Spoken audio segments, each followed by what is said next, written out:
నమస్కారం. City cable CPC న్యూస్కు స్వాగతం. ముందుగా ముఖ్యాంశాలు.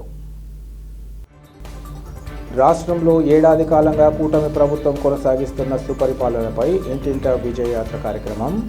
విజయవంతానికి కలిసికట్టుగా ముందుకు సాగాలని టీడీపీ నేతల పిలుపు.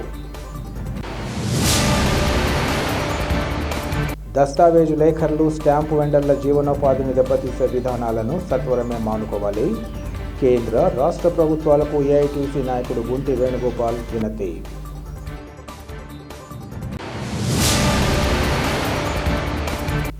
చక్రాయపేట మండలం కుమార కాల్వలోని ఖాద్రియా మసీదు భూముల ఆక్రమణదారులపై కఠిన చర్యలు తీసుకోవాలి. ఆక్రమిత భూములు తిరిగి మసీదుకు అప్పగిస్తామని పులివెందుల ఆర్డీఓ చిన్నయ్య వెల్లడి.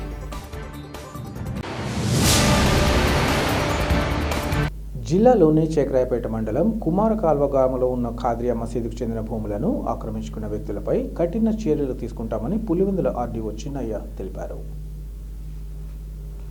ఈరోజు మండలంలోని కుమార కాల్వ గ్రామంలో ఉన్న ఖాద్రియా మసీదుకు చెందిన భూములను రెవెన్యూ అధికారులతో కలిసి ఆర్డీఓ చిన్నయ్య పరిశీలించారు. అనంతరం ఆయన మాట్లాడుతూ కుమార కాల్వ రెవెన్యూ పంచాయతీలో సర్వే నెంబర్ 165లో దాదాపు 30 ఎకరాల ఒరిజినల్ ఆర్ఎస్ ప్రకారం మసీదు భూములున్నాయన్నారు. మసీదుకు చెందిన భూములను ఇతరులు ఎలాంటి డాక్యుమెంట్ లేకుండా ఆన్లైన్లో ఎక్కించుకుని ఉన్నారని తెలిపారు. ఇదే గ్రామానికి చెందిన వ్యక్తి జిల్లా కలెక్టర్కు ఫిర్యాదు చేయడం వల్ల కలెక్టర్ ఆదేశాల మేరకు భూములు పరిశీలించేందుకు తాను వచ్చినట్లు ఈ సందర్భంగా చెప్పారు. భూములు అక్కడక్కడ సాగు చేస్తున్నారని ఈ సందర్భంగా పేర్కొన్నారు. ఇప్పటికే ఈ భూములపై చక్రాయపేట తహసీల్దార్ ప్రీమియర్ రిపోర్టును తయారు చేసినట్లు ఆయన తెలిపారు. తాను కూడా భూములు పరిశీలించడంతో పాటు రికార్డులు పరిశీలించామన్నారు. ఈ భూములు అన్ని ఒరిజినల్గా ఖాద్రియా మసీదుకు చెందినవే అన్నట్లు ఈ సందర్భంగా పేర్కొన్నారు. ఫైనల్ రిపోర్ట్ తయారు చేసి జిల్లా కలెక్టర్కు నివేదిక పంపించి మసీదు భూములను తిరిగి మసీదుకు అప్పగిస్తామని ఆయన తెలిపారు. విలువైన భూములను కబ్జా చేసినందుకు వారిపై చర్యలు కూడా తీసుకుంటామన్నారు. కలెక్టర్ ఆదేశాల మేరకు త్వరితగతిన మసీదుకు భూములు మసీదుకు చెందేలా చర్యలు తీసుకుంటామని ఆయన వివరించారు.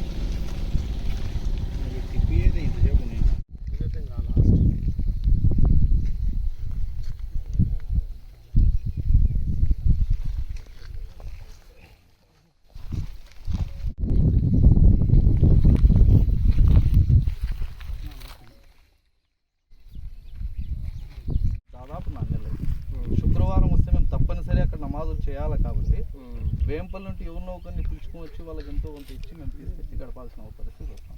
ఏమైనా లేకుండా ఉంటే అది మసీదు తాళాలు పడిపోతాయి. చక్రాయపేట మండలం సంబంధించి కుమార కాలువ అనేటువంటి రెవెన్యూ విలేజ్లో సర్వే నెంబరు 72, సర్వే నెంబరు 165లో దాదాపు 31 ఎకరా ఒరిజినల్గా ఆర్ఎస్ఆర్ ప్రకారం మసీదు ల్యాండ్స్ అవి. అయితే ఇవి ఇతరులు ఎలాంటి డాక్యుమెంట్స్ లేకుండా ఆన్లైన్లో ఎక్కించుకొని ఉన్నారు. అది ఇదే గ్రామానికి సంబంధించినటువంటి ఫిర్యాదుదారుడు జిల్లా కలెక్టర్ గారికి ఫిర్యాదు చేసినందువల్ల వారి ఆదేశాల మేరకు నేను ఈరోజు ఈ భూములు చూసడానికి వచ్చాను. ఈ భూములు ఎక్కడ కూడా కల్టివేషన్లో లేదు, అక్కడెక్కడ ఒక 15 సెంట్లు కల్టివేషన్లో ఉంది. దీని మీద ఆల్రెడీ ప్రిలిమినరీ రిపోర్ట్ తయారు చేశాము. తహసీల్దార్ గారు నేను కూడా చూశాను, రికార్డ్స్ వెరిఫై చేశాను. భూమి కూడా ఒకసారి చూసుకొని దాని మీద ఫైనల్ రిపోర్టు జిల్లా కలెక్టర్ గారికి సబ్మిట్ చేసి దీని మీద తదుపరి చర్య తీసుకుంటాము యాజ్ పర్ రూల్స్. తిరిగి మసీదు ల్యాండ్స్ హ్యాండ్ ఓవర్ చేస్తాము. ఇది ఎవరికో కాదు, మసీదుకే. ఇంత విలువైనటువంటి భూములు ఈ రకంగా చేసినందుకు దాని మీద యాక్షన్ కూడా ఉంటుంది వాళ్ళ మీద కూడా. కాబట్టి దీని పర్పస్ మీద ఈరోజు ఇక్కడ విజిట్ చేయడం జరిగింది. సార్, వాళ్ళకి 1B అడంగాలు వస్తున్నాయి కదా, ఏమన్నా హోల్డ్లో పెడతారా? అవన్నీ ఇమీడియట్గా పెట్టేస్తాం. అవి కలెక్టర్ గారి ఆదేశాల మేరకు ఇమీడియట్గా అవి కూడా స్టాప్ చేపిస్తాం. ఎంతమంది ఉన్నారు? అంతమందికి మొత్తం 11 మంది రైతులు ఉన్నారు. పెట్టేస్తాం. రాష్ట్రంలో ఏడాది కాలంగా కూటమి ప్రభుత్వం కొనసాగిస్తున్న సుపరిపాలనను స్వాగతిస్తున్నామని టీడీపీ నేతలు తెలిపారు.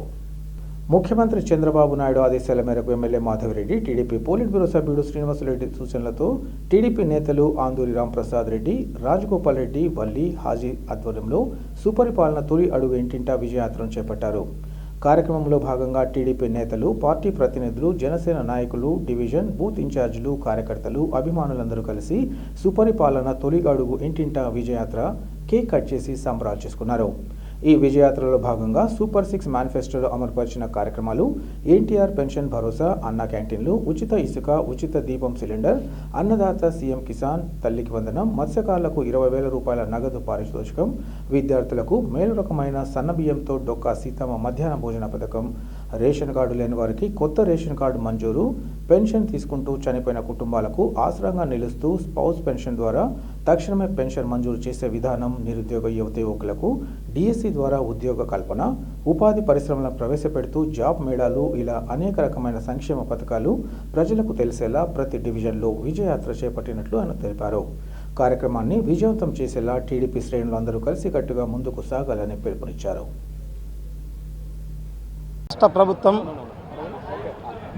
రాష్ట్ర ప్రభుత్వం తలపెట్టిన మొదటి అడుగు సుపరిపాలనలో ఇంటింట విజయోత్సవ యాత్ర సందర్భంగా టీడీపీ శ్రేణులు అన్నూరి రాజగోపాల్ రెడ్డి, అన్నూరి రాంప్రసాద్ రెడ్డి, ఇతరత్ర ముఖ్య నాయకుల సమక్షంలో ఈరోజు అత్యంత వైభవంగా, సంతోషంగా రాష్ట్ర ప్రభుత్వం ఏదైతే సంక్షేమ పథకాలు చేపట్టిందో వాటిని ప్రతి గడప వివరించే క్రమంలో ఏర్పాటు చేసినటువంటి విజయోత్సవ యాత్రకు మేమందరము సంసిద్ధంగా ఉన్నామని తెలియపరుస్తూ, రేపటి నుంచి ప్రతి డివిజన్లో ఆంధ్రప్రదేశ్ రాష్ట్ర గవర్నమెంట్ చేసినటువంటి సంక్షేమ పథకాలు సూపర్ 6లో భాగంగా ఏదైతే ప్రతి ఒక్క కార్యక్రమాన్ని అమలు పరుస్తామనే సందేశాన్ని ఇచ్చేందుకు మా రాష్ట్ర నాయకులు, కడప శాసనసభ సభ్యులు, తెలుగుదేశం పార్టీ ఎమ్మెల్యే అయినటువంటి మాధవిరెడ్డి గారి, కడప జిల్లా అధ్యక్షులు శ్రీనివాసరెడ్డి గారి ఆదేశాల మేరకు ప్రతి ఒక్కరము కష్టపడి ప్రతి ఒక్క సంక్షేమ పథకాన్ని ప్రతి కుటుంబానికి వివరిస్తూ అందరికీ రేపు స్థానిక సంస్థలో సమర నాదాన్ని ఊదేందుకు సిద్ధపడుతూ ప్రతి ఒక్కరము 49 స్థానాలు గత ఏడాది ఎట్లయితే వైకాపాకు అందించినామో కడపలో బండ్లు ఓడలు చేస్తూ ఒక్క స్థానాన్ని వైకాపాకు కట్టబెడుతూ 49 స్థానాలు సాధించాలన్న ఏకైక లక్ష్యంతో ప్రతి ఇండ్లు ప్రతి తలుపు తట్టుతూ కూటమి ప్రభుత్వము ఖచ్చితంగా లక్ష్యాన్ని సాధించాలనే క్రమంలో ముందుకు సాగుతున్నాం. అందులో భాగంగానే ఈరోజు కూటమి కార్యకర్తలు, కూటమి నాయకులు, కూటమి శ్రేణులు అందరూ కలిసి విజయోత్సవ యాత్ర చేసేదానికి సిద్ధంగా ముందుకు సాగుతున్నామని నేను మీకు తెలియపరచుకుంటున్నాను. సుపరిపాలనకు ఏడాది సంవత్సరం పూర్తి చేసుకున్న తరువాత రాష్ట్ర ప్రభుత్వం ఇచ్చినటువంటి సంక్షేమ పథకాలని ప్రజల వద్దకు తీసుకుపోవాలని చెప్పి అధినేత ఆదేశించిన తరువాత ఈ యొక్క సంవత్సరం కాలం సందర్భంగా ఈరోజు కడప నగరం చిన్నచౌక్ ఏరియాలో మా రాజగోపాల్ రెడ్డి అన్న, రాంప్రసాద్ రెడ్డి అన్న ఆఫీస్ వద్ద మా వల్లి అన్న ఆధ్వర్యంలో మాజీ కార్పొరేటర్ చిన్నబాబన్న, మరి కార్పొరేటర్లు వీళ్ళందరూ ఒక శుభ సందర్భంగా ఈరోజు ఇక్కడ కేక్ కట్ చేసుకుని ఒక సంబర వాతావరణాన్ని ఈరోజు నెలకొల్పారు. ఎందుకంటే ఎంతో సంతోషిస్తున్నాం, ఎంతో గర్వపడుతూ ఉన్నాం. ఈరోజు ప్రతి ఇంట్లో ప్రతి ఆడబిడ్డ, ప్రతి పిల్లోడు, ప్రతి ఒక్క ప్రజానికం, ప్రతి ఒక్క రైతు, ప్రతి ఒక్క రుగున ఈరోజు సుఖ సంతోషాలతో ఈరోజు జీవనం కొనసాగిస్తూ ఉన్నారు. ఏదైతే తల్లికి వందనంలో ప్రతి ఇంట్లో వెలుగులు ఈరోజు నింపారు, అదేవిధంగా రాష్ట్రం యొక్క భద్రత కూడా ఈ రాష్ట్ర ప్రభుత్వం ఎటువంటి చర్యలు తీసుకునిందో చాలా స్పష్టంగా చూస్తూ ఉన్నారు. అందరూ సంతోషంగా సుపరిపాలనలో ఈరోజు జీవనం కొనసాగిస్తూ ఉన్నారు. ఎక్కడ ఎటువంటి నిర్బంధాలు లేవు, ఎటువంటి ఆటంకాలు లేవు. సుపరిపాలన అంటే ఇది అన్నట్లు ఈరోజు ప్రజలు కూడా చాలా స్వేచ్ఛాయుత వాతావరణంలో ఈరోజు జీవనం సాగిస్తున్నారు. కాబట్టి మాకు కూడా ఈ యొక్క తెలుగుదేశం పార్టీలో పనిచేస్తూ ఉన్నందుకు, అదేవిధంగా ఈ కూటమి ప్రభుత్వంలో భాగస్వామ్యం అయినందుకు ప్రజల వద్ద మాకు కూడా చాలా గర్వంగా ఉంది. ఖచ్చితంగా ఈ జనసేన పార్టీ నాయకులకు, బీజేపీ పార్టీ నాయకులకు, తెలుగుదేశం పార్టీ నాయకులకు సంవత్సరం పూర్తి చేసుకునే సందర్భంగా ప్రతి ఒక్కరికి శుభాకాంక్షలు కడప జిల్లా టీఎన్ఎస్ఎఫ్ తరఫున తెలియజేసుకుంటా ఉన్నాం. మన ప్రభుత్వం వచ్చి ఏడాది దాటింది. ఎన్నో సంక్షేమ పథకాలు ప్రజలకు చేరినాయి. అమరావతి పూర్తవుతూ ఉంది, జరుగుతూ ఉంది. అమరావతి, పోలవరం ప్రాజెక్టు, ఎన్నో పెట్టుబడులు వస్తున్నాయి, పరిశ్రమలు వస్తున్నాయి, యువతకు ఉద్యోగ అవకాశాలు వస్తున్నాయి. ముఖ్యంగా కడప మా మాధవక్క జాబ్ మేళా పెట్టి ఎంతోమందికి ఉద్యోగ అవకాశాలు కల్పించారు. ఇంకా ఉద్యోగాలు కల్పించడానికి మా ఎమ్మెల్యే గారు కృషి చేస్తున్నారు. అభివృద్ధి పథకంలో కడప రాష్ట్రంలోనే ముందుండేటట్టుగా మా ఎమ్మెల్యే గారు మాధవక్క గారు, శ్రీనివాసులు రెడ్డి గారు ప్రయత్నాలు చేస్తున్నారు. ఎన్నో నిధులు వస్తున్నాయి. కడపను రాష్ట్రంలోనే ఒక ప్రధాన నగరంగా తీర్చిదిద్దే దాంట్లో ముందుంటారు మా అక్కగారు.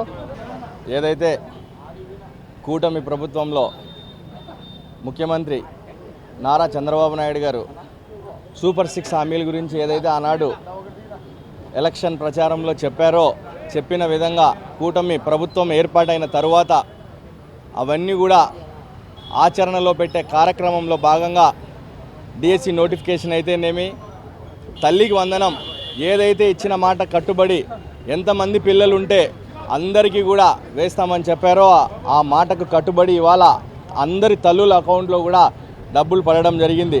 రాబోయే రోజుల్లో ఏదైతే రైతులకు సంబంధించిన డబ్బులైతేనేమి, మహిళలకు సంబంధించిన ఉచిత బస్సు అయితేనేమి, ఇవన్నీ కూడా సూపర్ 6లో భాగంగా ఇవన్నీ కూడా చేసే కార్యక్రమం రాబోయే రోజుల్లో జరుగుతుందని చెప్పి, అయితే ఈ కడప నియోజకవర్గంలో ఎక్కడైనా సరే ఏ సమస్య వచ్చినా నిరంతరం నిత్యం ప్రజలకు అందుబాటులో ఉంటూ మన కడప ఎమ్మెల్యే మాధవిరెడ్డి గారు, అలాగే మన పాలిట్ బ్యూరో సభ్యులు శ్రీనివాస్ రెడ్డి గారు కూడా ముందున్నారని చెప్పి మనకు తెలిసిన విషయమే. ఏదైతే మన కడప ఎమ్మెల్యే మాధవిరెడ్డి గారు అలాగే మన శ్రీనివాస్ రెడ్డి గారు వాళ్ళ సొంత అజెండా ఏదైతే చెప్పారో ఎలక్షన్లకు, శామియాల బ్రిడ్జిలు అయితేనేమి, మన అభివృద్ధి పనుల్లో భాగంగా ఇవన్నీ కూడా ఆల్రెడీ శాంక్షన్ కూడా చేయడం జరిగింది. రాబోయే రోజుల్లో ఆ పనులన్నీ కూడా పూర్తి స్థాయిలో జరిగి ఈ కడపకి ఇంకా భవిష్యత్తులో ఏం చేయాలి, ఏ విధంగా ఫండ్ తీసుకురావాలి, ఏ విధంగా ఈ కడప నగరాభివృద్ధి తోడ్పడాలని చెప్పి నిరంతరం ఆలోచించే ఎమ్మెల్యే ఉండడం మనందరికీ కూడా అదృష్టంగా భావించాలా. కాబట్టి రాబోయే రోజుల్లో దగ్గరలోనే లోకల్ బాడీ ఎలక్షన్లు కూడా రాబోతున్నాయి. ఖచ్చితంగా మెజారిటీ స్థానాల్లో కైవసం చేసుకొని కార్పొరేషన్ పైన తెలుగుదేశం పార్టీ జెండా ఎగరవేయాలని చెప్పి కృష్ణా నది యాజమాన్య బోర్డు కార్యాలయాన్ని ఆంధ్రప్రదేశ్కు తరలించి నదిపై తెలంగాణ నిర్మిస్తున్న అక్రమ ప్రాజెక్టులను అడ్డుకోవాలని ఏపీవీఎస్ ముఖ్య అధికార ప్రతినిధి తులసిరెడ్డి డిమాండ్ చేశారు. వేంపల్లిలో ఏర్పాటు చేసిన విలేకరుల సమావేశంలో ఆయన మాట్లాడారు.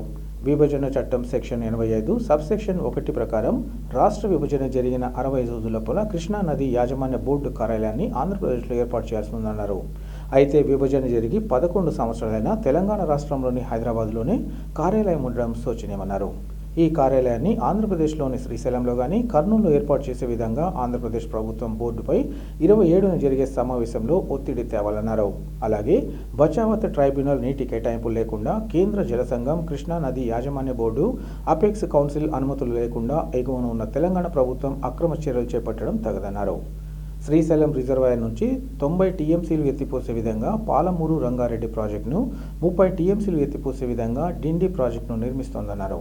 ఈ ప్రాజెక్టులు పూర్తయితే దిగువన ఉన్న ఆంధ్రప్రదేశ్లో కృష్ణా డెల్టా, నాగార్జున సాగర్, వెలిగొండ, హంద్రినీవా, తెలుగంగ, గాలేరు నగరి, ఎస్ఆర్బీసీ ప్రాజెక్టులకు నీరు అందక లక్షలాది ఎకరాలు బీడుగా మారతాయని తెలిపారు. ఈ బ్లూ కలర్లో ఉండేది కృష్ణానది. కృష్ణానది మహారాష్ట్రలో పడమటి కనుమల్లో మహాబలేశ్వరం వద్ద పుట్టి మహారాష్ట్ర, కర్ణాటక, తెలంగాణ, ఆంధ్రప్రదేశ్ ఈ 4 రాష్ట్రాల గుండా ప్రవహించి 1440 కిలోమీటర్లు ప్రవహించి చివరికి బంగాళాఖాతంలో కలుస్తుంది.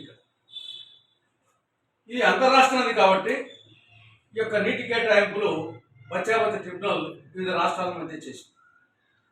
ఈ నెల 27వ తారీఖున కృష్ణానది యాజమాన్య బోర్డు సమావేశం హైదరాబాద్లో జరుగుతూ ఉంది. ఈ సమావేశంలో 2 అంశాల మీద ఆంధ్రప్రదేశ్ ప్రభుత్వం, చంద్రబాబు ప్రభుత్వం కాన్సన్ట్రేట్ చేయాలని ఆంధ్రప్రదేశ్ కాంగ్రెస్ కమిటీ సూచిస్తూ ఉంది. ఒకటి, కృష్ణానది యాజమాన్య బోర్డు కార్యాలయం. విభజన చట్టంలో సెక్షన్ 85 సబ్సెక్షన్ 1 కింద రాష్ట్ర విభజన జరిగిన 60 రోజుల లోపల కృష్ణానది యాజమాన్య బోర్డు కార్యాలయాన్ని ఆంధ్రప్రదేశ్కు తరలించాలి. ఇది చట్టం. కానీ 11 సంవత్సరాలైనా ఇప్పటికీ కృష్ణానది యాజమాన్య బోర్డు కార్యాలయం ఆంధ్రప్రదేశ్కు తరలించకుండా తెలంగాణ రాష్ట్రంలోని హైదరాబాద్లోనే ఉంది. ఇది చాలా అన్యాయం. కాబట్టి ఈ యొక్క సమావేశంలో ఆంధ్రప్రదేశ్ ప్రభుత్వం దీని మీద స్పష్టంగా మాట్లాడాలి. కృష్ణానది యాజమాన్య బోర్డు కార్యాలయాన్ని హైదరాబాద్ నుండి ఆంధ్రప్రదేశ్ తరలించాలి. ఆంధ్రప్రదేశ్లో కూడా మెయిన్గా కృష్ణానది మీద ఉండే ప్రధాన ప్రాజెక్టులన్నీ శ్రీశైలం రిజర్వాయర్ ఆధారంగా ఉన్నాయి కాబట్టి శ్రీశైలం రిజర్వాయర్కు సమీపంలో అటు శ్రీశైలంలో కానీ కర్నూలులో కానీ ఏర్పాటు చేసే విధంగా చర్యలు తీసుకోవాలి. అది మొదటి అంశం. రెండవ అంశం, ఈ యొక్క కృష్ణానది మీద శ్రీశైలం రిజర్వాయర్ ఆధారంగా తెలంగాణ ప్రభుత్వం 2 ఎత్తిపోతల పథకాలు నిర్మిస్తూ ఉంది. ఒకటి పాలమూరు రంగారెడ్డి 90 టీఎంసీలు, రెండవది డిండి లేక నక్కలగండి 30 టీఎంసీలు, అంటే మొత్తం 120 టీఎంసీలు. ఈ 2 ప్రాజెక్టులకు బచావత్ ట్రిబ్యునల్ నీటి కేటాయింపులు లేవు, సిడబ్ల్యూసి క్లియరెన్స్ లేదు, కృష్ణా రివర్ మేనేజ్మెంట్ బోర్డు అనుమతి లేదు, అపెక్స్ కౌన్సిల్ అనుమతి లేదు. ఏమీ లేకుండా తెలంగాణ ప్రభుత్వం దౌర్జన్యంగా పాలమూరు రంగారెడ్డి డిండి ఎత్తిపోతల పథకాలను లిఫ్ట్ అంటే కింది నుండి నీళ్లు లాగే విధంగా శ్రీశైలం రిజర్వాయర్ నుండి నిర్మిస్తూ ఉంది. ఈ 2 ప్రాజెక్టులు పూర్తయిపోతే 120 టీఎంసీల కృష్ణా జలాలు అనుమతులు లేకుండా కేటాయింపులు లేకుండా తెలంగాణ వాడుకుంటుంది. అప్పుడు ఆంధ్రప్రదేశ్లో ఉన్న ప్రాజెక్టులు ఇక్కడ నుండి కృష్ణా డెల్టా మొదలుకొని నాగార్జున సాగర్, శ్రీశైలం ఆధారంగా ఉండే వెలుగొండ ప్రాజెక్టు కానీ, హంద్రీనివా కానీ, ఇక్కడ ఎస్ఆర్బిసి, గాలేరు నగిరి, తెలుగంగా ఈ ప్రాజెక్టులకు చుక్క నీరు అందదు. మొత్తం ఆంధ్రప్రదేశ్ అంతా తారేడారైతుంది. ఈ ప్రాజెక్టుల కింద 48 లక్షల ఎకరాలు బీడు భూములు అయిపోతాయి. త్రాగునీరు లభించదు, పరిశ్రమలకు నీరు లభించదు, పాత పరిశ్రమలకు నీరు రాదు, కొత్త పరిశ్రమలకు నీరు ఉండదు. కాబట్టి పారిశ్రామికంగా, వ్యావసాయికంగా త్రాగునీటి విషయంలో ఆంధ్రప్రదేశ్ పూర్తిగా నష్టపోతుంది, తారేడారి కాబోతా ఉంది. కాబట్టి ఇమ్మీడియట్గా రేపు 27వ తేదీ జరగబో కృష్ణానది యాజమాన్య బోర్డు కార్యాలయంలో ఆంధ్రప్రదేశ్ ప్రభుత్వం గట్టిగా వాదించి ఈ యొక్క తెలంగాణ ప్రభుత్వం నిర్మిస్తున్న పాలమూరు రంగారెడ్డి డిండి అక్రమ ప్రాజెక్టును అడ్డుకోవాలని చెప్పేసి కాంగ్రెస్ పార్టీ సూచిస్తూ ఉంది. రాష్ట్రంలోని కూటమి ప్రభుత్వంలో దస్తావేజు లేఖర్లు, స్టాంపు వెండర్ల జీవనోపాధిని దెబ్బతీసే విధానాలను సత్వరమే మానుకోవాలని ఏఐటీసీ నాయకుడు గుంటి వేణుగోపాల్ డిమాండ్ చేశారు.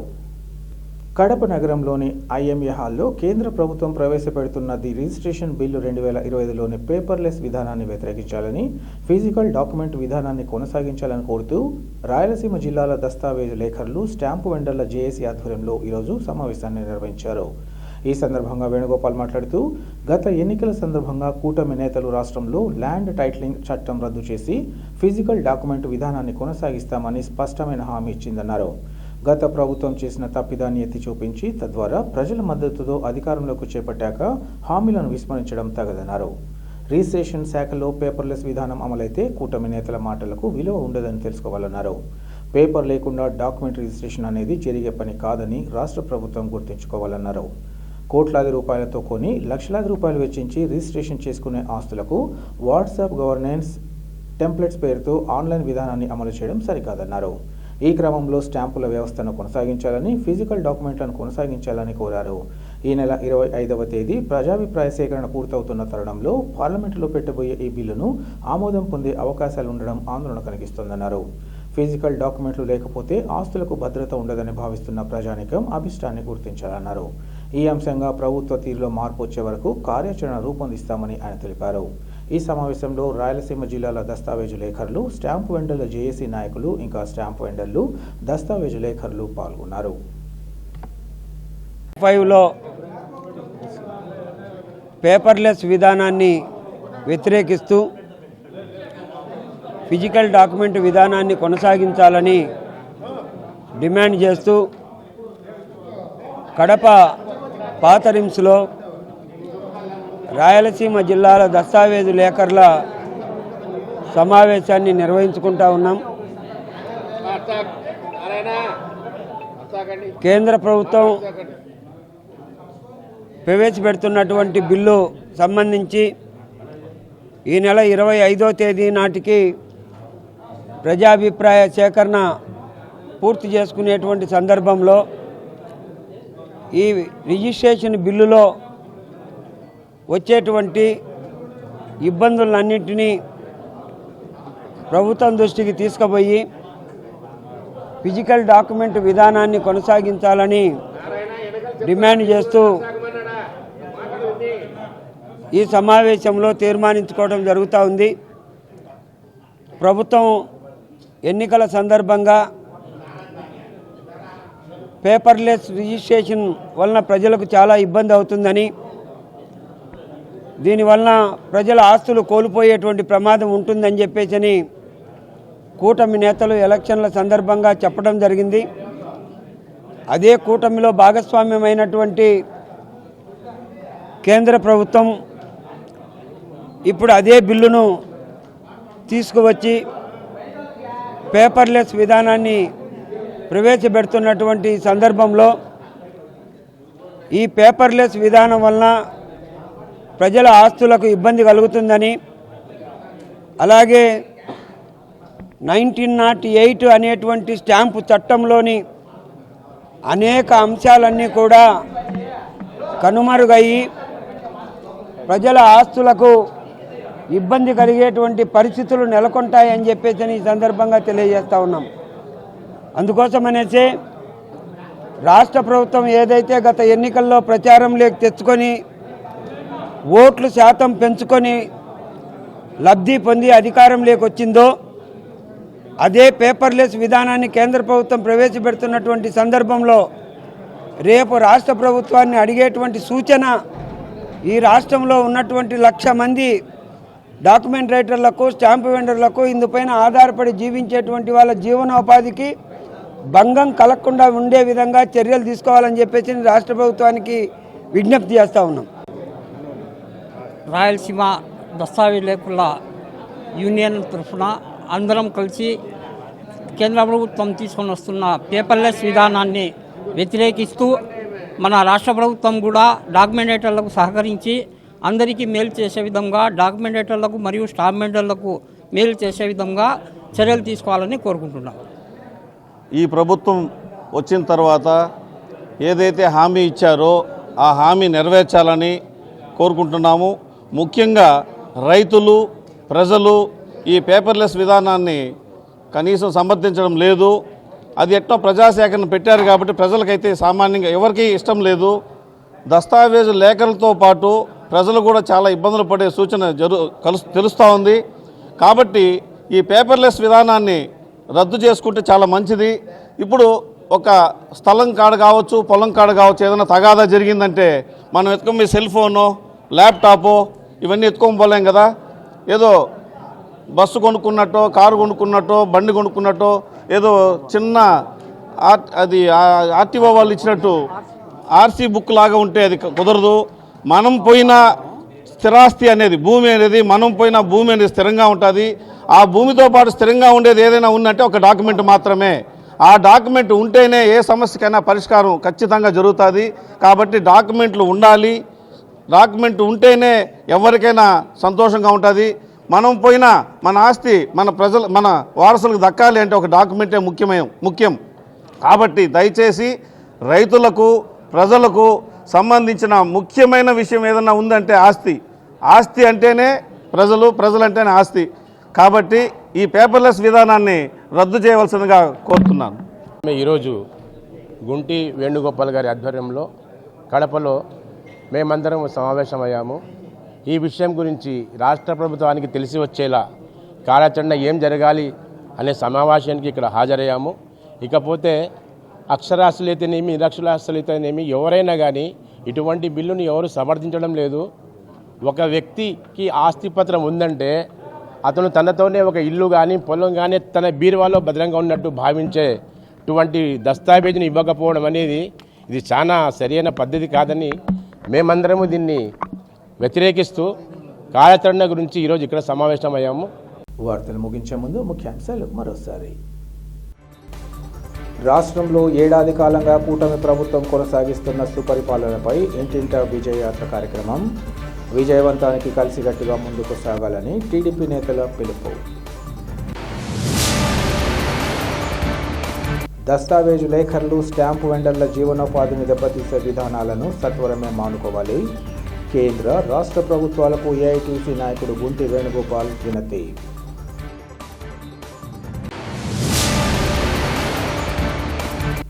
చక్రాయపేట మండలం కుమార కాల్వలోని ఖాద్రియా మసీదు భూముల ఆక్రమణదారులపై కఠిన చర్యలు తీసుకోవాలి. ఆక్రమిత భూములు తిరిగి మసీదుకు అప్పగిస్తామని పులివెందుల ఆర్డీఓ చిన్నయ్య వెల్లడి. సిటీ కేబుల్ సిపిసి న్యూస్ ఇంతటితో సమాప్తం. నమస్కారం.